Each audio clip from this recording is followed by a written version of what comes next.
Hello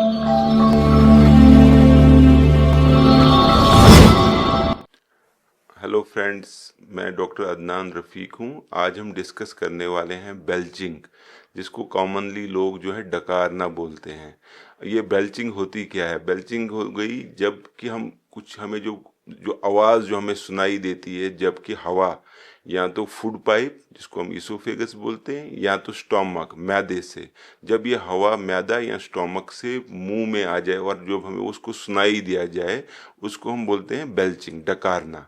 तो ये जो डकारना होता है, ये नॉर्मली जो होती है, या तो ये हम खुद कभी कभी डकार मारते हैं, या इनवॉलेंट्री भी होती है।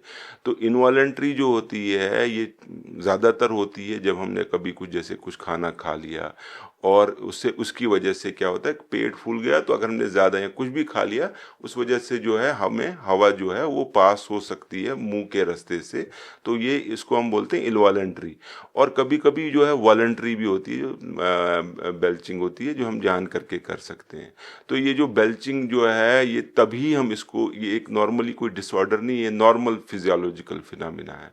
लेकिन डकारना तभी हम कंसीडर कर सकते हैं डिसऑर्डर, अगर ये बहुत ज़्यादा एक्सेसिव हो, अगर और ये किसी को कोई ट्रबल सम, मतलब कोई प्रॉब्लम क्रिएट करे बार बार, मतलब किसी भी फॉर्म में प्रॉब्लम क्रिएट करे, चाहे वो सोशली हो, चाहे उसको मेंटली हो, या कुछ भी रीज़न की वजह से अगर उसको ट्रबल सम हो, तो उसको हम एबनॉर्मल बोलेंगे।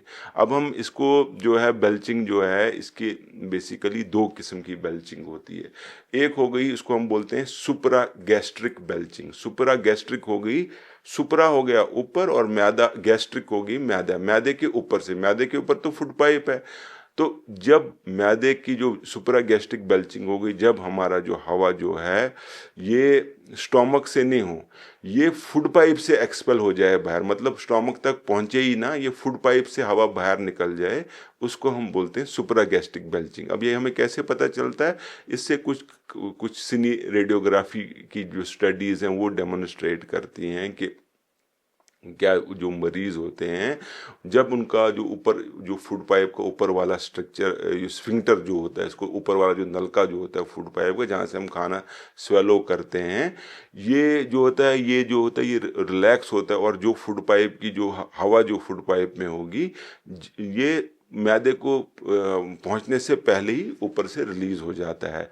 तो ये इसको हम बोलते हैं सुपरा गैस्ट्रिक बेल्चिंग। अब ये कैसे, कुछ मरीज जो नॉर्मली थोड़ा सा सब में नहीं होता, कुछ मरीज जो है ये इसको कैसे कर पाते हैं, वो एक नेगेटिव इंट्राथोरेसिक, जो छाती में नेगेटिव प्रेशर क्रिएट करते हैं, जबकि वो क्या बोलते हैं, सांस लेते हैं अगेंस्ट जो क्लोज्ड ग्लोटिस होगा, और उसके बाद फूड पाइप को रिलैक्स करते हैं, और ये हवा जो है ये जो है फूड पाइप में एंटर होती है। तो ज़्यादातर जो इसमें जो जो जो हवा जो है जो फूड पाइप में आती है, उसमें और भी कुछ सारी चीज़ें, जैसे फेरिंग्स हो गया, इसमें कुछ दो तीन मसल्स, टंग, जबान और बाकी सारी मसल्स यूज़ होती हैं। तो ये होगी सुपरा गैस्ट्रिक बेल्चिंग, जो कि मैदे से ऊपर फूड पाइप से होती है। दूसरी होगी गैस्ट्रिक बेल्चिंग।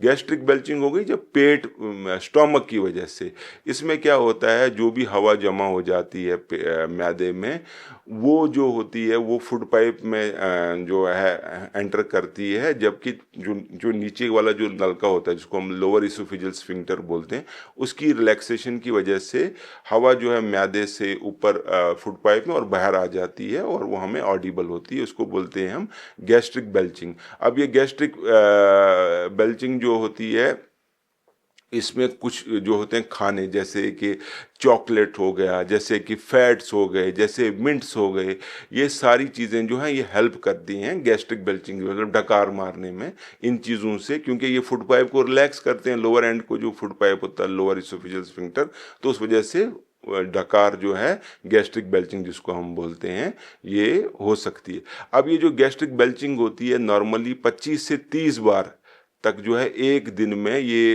हो सकती है। ये एक फिजियोलॉजिकल फिनोमिना मैंने जैसे बताया आपको, और इनवॉलेंट्री फिनोमिना है, मतलब इसमें हमारा कोई ये जो है इनवॉलेंट्री होता है। तो उसके बाद क्या होता है, ये हो गई हमारी गैस्ट्रिक बेल्चिंग। अब जो ये जो मरीज होते हैं जिनको कि ये बेल्चिंग का जो जो डकार मारने का जो डिसऑर्डर होता है, ज़्यादातर ये उनमें पाया जाता है जिनको कि हैबिचुअल होते हैं, जो जो हवा को स्वेलो करते हैं। और ये जो होता है कि कुछ लोगों में ये सुप्रागैस्ट्रिक बेल्चिंग, वो उनने फूड पाइप में हवा रुक गई और उसके बाद उसको बाहर निकाल दिया। तो ये जो मरीज़ होते हैं, ये जो होते हैं ये ज़्यादातर हैबिचुअल होते हैं। और इनमें जो है ये जो है ये एक, इसको हम गलती से बताते हैं कि नहीं जी ये एक जीआई डिजीज़ है। हालांकि जो होते हैं ये जो मरीज होते हैं, इनमें ज़्यादातर जो होते हैं उनको साइकोलॉजिकल इश्यूज होते हैं। मतलब उनमें ना साइकोलॉजिकल या बिहेवियरल चेंजेस होती हैं। और ये जो अगर मरीज को सिर्फ आइसोलेटेड सिम्टम्स हो, सिर्फ डकारी हो और कोई इशू ना हो, कई मरीज आते हैं हमारे, वो बोलता है जी इधर प्रेस किया तो डकार आ गए, इधर प्रेस किया तो डकार आ गए, ऐसा कुछ नहीं होता। ये जो चीज़ें होती हैं ज़्यादातर इनको साइकेट्रिक इश्यूज होते हैं और बिहेवियरल फैक्टर्स जो है वो प्ले करते हैं। तो इन इन इन इन मरीजों में जो है, जब हम इनको हम सजेस्ट करते हैं, सपोज हमने इनको बताया जी, ये बोलते हैं कि नहीं जी हमें जी सजेस्ट करने से जो इनको जो है बेल्चिंग स्टार्ट हो जाती है। मतलब अगर हम उनको मतलब अवेयर करेंगे कि नहीं जी आपको जी मतलब जो ये डकार का, वो बोलते हैं जी मुझे इधर प्रेस करो अभी डकार आ जाएगा, तो हो गया सजेस्ट करने से। नॉर्मली इनको जो है ये जब वो सो रहे होंगे नींद में, इनको कभी भी ऐसी प्रॉब्लम नहीं होगी। तो ये जो मैंने बताया, ये ज़्यादातर जो ये चीज़ें जो है ये सुप्रागैस्ट्रिक बेल्चिंग जो होती है, ये ज़्यादातर एक एंग्जाइटी का, या कभी कभी रेयरली जो है मरीजों को अगर रिफ्लक्स हो, कभी कभी गैस्ट्रोइसोफेजियल रिफ्लक्स, या कभी कभी फंक्शनल डिस्पेप्सिया जिसको हम बोलते हैं एंग्जाइटी पेशेंट्स में भी ये पाया जाता है। लेकिन हमें इन मरीज़ों को प्रॉपरली जो है इवेलुएट किया जाना चाहिए, क्योंकि जो है बेल्चिंग जो रिफ्लक्स हो या फंक्शनल डिस्पेप्सिया हो, इनमें ये जो डकार जो होगा ना, ये मेन सिम्टम नहीं होगा।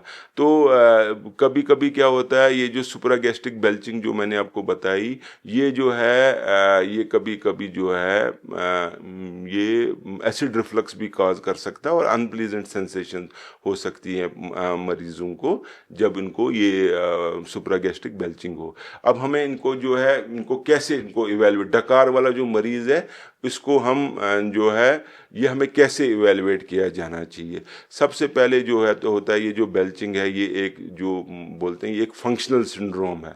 तो फंक्शनल सिंड्रोम होगा जिसमें कि ऑर्गेनिक कोई रीज़न ना मिले, मतलब हमें कोई रीज़न ना मिले, फंक्शनल प्रॉब्लम है, ज़्यादातर स्ट्रेस वाले पेशेंट्स में होता है। और हमें जो बेस्ट जो होता है, हम जो मरीज़ हमें हिस्ट्री देता है उसी से हम इनको इवेलुएट करते हैं। और हम उनको देखते हैं कि ये कहीं हवा जो है वो स्वेलो तो नहीं कर रहे हैं। ये एक इम्पॉर्टेंट सपोर्टिव इंफॉर्मेशन हमें देता है कि नहीं जी मरीज को जो ये डकार है ये बिकॉज ऑफ सम एंग्जाइटी है। तो ये जो है, और एक चीज़ और, ये मैंने जैसे पहले भी बताया कि ये सिर्फ एक ही सिम्टम बताएंगे जी डकार हो रहा है, और कोई ज़्यादातर ये और कोई सिम्टम नहीं बताएंगे। और ये क्या करते हैं, ये जो है 15-20 बार एक एक मिनट में जो है ये बेल्चिंग करते रहते हैं, डकार मारते रहते हैं, जिसको मैंने जैसे बताया जैसे कि सुप्रागैस्ट्रिक बेल्चिंग बोलते हैं। अब ये लेकिन क्या, ये कब हमें इसको इवेलुएट करना चाहिए, डकारों को कब हमें इवेलुएट करना चाहिए? अगर मरीजों को कोई अलार्म फीचर, जैसे मैं पहले भी अपने वीडियोस में बता चुका हूँ, अगर मरीजों को कभी वज़न कम हो जाए, मरीजों को पेट में दर्द हो, खाना रुके अटके फंसे, मरीजों को यहाँ से जलन हो या मुंह में पानी आ जाए, ये इस वक्त जो है इन मरीजों को जो है वो इवेल्युएशन की ज़रूरत होती है। अब हमें इसमें क्या होता है, ये जो बेल्चिंग जो फंक्शनल बेल्चिंग होती है ना, ये इसमें एक हम रोम क्राइटेरिया यूज़ करते हैं, रोम 4 क्राइटेरिया जिसको हम बोलते हैं। वो क्या वो बताता है, ये जो बेल्चिंग डिसऑर्डर है ना, इसको ये बोलते हैं ये तभी हमें बॉदरसम होता है, मतलब जबकि ये हमारी जो normal day to day activities को जो ख़राब करता है, ये जो होता है ये तब होता है जबकि मरीज़ को या तो फूड पाइप या तो मैदे से के सिम्टम हों जो कि एक हफ्ते में 3 दिन से ज़्यादा हों। और ये जो क्राइटेरिया है ये तभी फुलफिल होता है जबकि मरीज़ को पिछले 3 महीने में ये सिम्टम चल रहे हों कंटिन्यूअसली, और ऑनसेट जो सिम्टम का हो 6 महीने पहले हो, बिफोर डायग्नोसिस। तो इसको ये जो है रोम 4 क्राइटेरिया, सॉरी, इसको हम बोलते हैं फॉर फंक्शनल बेल्चिंग। अब जो है डायग्नोसिस जो मैंने जैसे आपको बताया, हम मरीज़ों को जो है सुप्रागैस्ट्रिक बेल्चिंग जो है वो हम देखते हैं, हम ऑब्जर्व करते हैं मरीज़ों को, उनको देखते हैं और रिपीटेड बेल्चिंग देखते हैं। और गैस्ट्रिक बेल्चिंग जो होती है उसमें हमें कोई एस्टेब्लिश्ड कोई क्लिनिकल कोरिलेट नहीं है जिससे कि हम उसको डायग्नोज कर पाएँ। तो ये कुछ स्पेशल टेक्निक होती हैं, जैसे कि एक उसको बोलते हैं हम ऑब्जेक्टिव इंट्राल्यूमिनल इम्पीडेंस मेजरमेंट। वो हेल्प करती है हमें डिफ्रेंशिएट करने में बिटवीन सुप्रागैस्ट्रिक और गैस्ट्रिक बेल्चिंग में।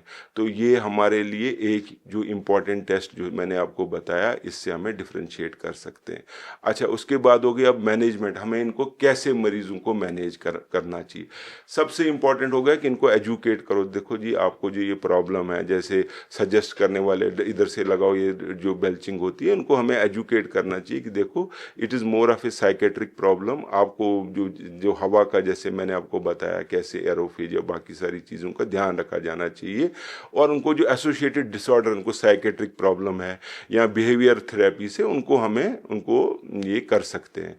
और उसके बाद क्या हो गया, जैसे मैंने आपको बताया कि उनको हवा को जो है अब्जॉर्ब करने के लिए बताया, और उनको रेश्योरेंस देनी चाहिए कि ये जो बेल्चिंग है ये कोई खतरनाक प्रॉब्लम नहीं है, बिनाइन कंडीशन है। ज़्यादातर अनलेस पेशेंट को कोई वार्निंग साइन हो तब हमें उनको इवेलुएट करते हैं, और हम इनको कुछ स्पेशल चीज़ें बोलते हैं, इनका आप ध्यान रखिए, जिसको लाइफस्टाइल मॉडिफिकेशन बोलते हैं, जिसमें कि हम इन मरीजों को बोलते हैं कि आप जो है गम चिविंग जो है उसको, जैसे च्युइंग गम, बबल गम जो खाते हैं उसको बंद करो, स्मोकिंग बंद करो, कार्बोनेटेड बेवरेजेस जो होती हैं, जैसे मैं बताता हूँ कैफीन कंटेनिंग है जो भी होती हैं, इनको आप ड्रिंकिंग जो है इनको आप बंद कर दो। और जो गल्प कर देते हैं, सीधा निगल लेते हैं खाने को, उसको भी आपको, चाहे वो लिक्विड्स हैं चाहे सॉलिड्स हैं, गल्पिंग को बंद करो। और जिन मरीजों को इसके बाद, ये तो मैंने आपको लाइफस्टाइल मॉडिफिकेशन बताया। उसके बाद जो भी मरीज जिनको कि अंडरलाइंग टेंशन या एंग्जाइटी हो, उनमें से हम साइकेट्री में रेफ़र करते हैं और उनको बिहेवियर थेरेपी के लिए हम बोलते हैं। और अगर कुछ मरीज़ों में, अगर आप समझ लो कुछ मरीज़ों में कोई रिफ्लक्स की प्रॉब्लम है, उनमें हम जो है एसिडिटी की दवाइयाँ, जैसे मैंने पहले भी बताया, पीपीआई या कुछ भी हम देते हैं। और अगर उनको कभी कभी, रेयरली कभी, किसी मरीज़ को और कोई सिम्टम्स हों या उनको में कोई फंक्शन ऑर्गेनिक प्रॉब्लम निकले, तो उनको हम उसी हिसाब से इवेलुएट करते हैं। उसके बाद हो गया जो ये सुप्रागैस्ट्रिक बेल्चिंग जिसको हमने बताया था, उसमें कॉग्निटिव बिहेवियर थेरेपी, किसी थेरेपिस्ट के पास भेजना चाहिए, speech therapist, cognitive behaviour therapy, और उनको स्पेशल एक ट्रेनिंग देते हैं हम, डायफ्रामेटिक ब्रीदिंग की होती है। वो हम उनको ये डायफ्रामेटिक ब्रीदिंग टेक्निक होती है उससे उनको काफ़ी सारे जो सिम्टम्स होते हैं वो उसमें रिलीफ पाया जाता है। इसमें कुछ छोटी छोटी रिसर्च आई है। तो डायफ्रामेटिक ब्रीदिंग जो है ये क्या करती है, ये जो खाने के बाद जो पेट का जो प्रेशर बढ़ जाता है ना, उसको ये रिड्यूस करती है। और ये जो फूड पाइप जो होती है ना, फूड पाइप ईसोफेजियोगैस्ट्रिक जंक्शन जोन का जो प्रेशर होता है उसको इंक्रीज करके, वो जो गैस्ट्रोइसोफेजियल प्रेशर ग्रेडियंट होता है, जो एक प्रेशर होता है बिटवीन स्टोमक और फूड पाइप में, उसको मेंटेन रखती है। उस वजह से जो है मरीज़ को काफ़ी सारी इम्प्रूवमेंट हो सकती है। और कभी कभी जो है इसमें हमें कुछ दवाइयाँ होती हैं जिसको हम रिफ्लक्स इनहिबिटर्स बोलते हैं, वो हम देना पड़ता है हमें कभी कभी। रिफ्रैक्टरी बेल्चिंग एक दवाई, उसका नाम है बेक्लोफेन। वो बेक्लोफेन क्या करती है, वो जो है वो दोनों ही रिड्यूस करती है, सुप्रागैस्ट्रिक और गैस्ट्रिक दोनों किस्म के डकार, सुप्रागैस्ट्रिक और गैस्ट्रिक बेल्चिंग जो है दोनों को वो रिड्यूस करती है। ये कैसे रिड्यूस करती है, ये जो नीचे जो होता है एक, उसको बोलते हैं transient lower oesophageal sphincter relaxations जो होती हैं, उसको ये कम कर देती है। उस वजह से जो है ये दोनों में ये हेल्प करती। लेकिन जब भी आपको दवाई कोई भी खानी हो तो हमेशा जो है एक अच्छे से डॉक्टर को दिखाने के बाद उसके साइड इफ़ेक्ट्स जो हैं वो होते हैं दवाइयों के, तो आप जो है सेल्फ मेडिकेशन नहीं करिए। तो आज के लिए जो ये डकार बेल्चिंग मुझे काफ़ी सारे लोगों ने बताया था कि इसके बारे में आप थोड़ा डिस्कस करें। मैंने बताया थोड़ा सा ये ड्राई टॉपिक है, लेकिन ये है कि जो मैंने आपको चीज़ें बताई हैं, होप आप इसको समझ लेंगे और इंशाल्लाह आपके लिए जो है ये काफ़ी मुफीद होने वाली है।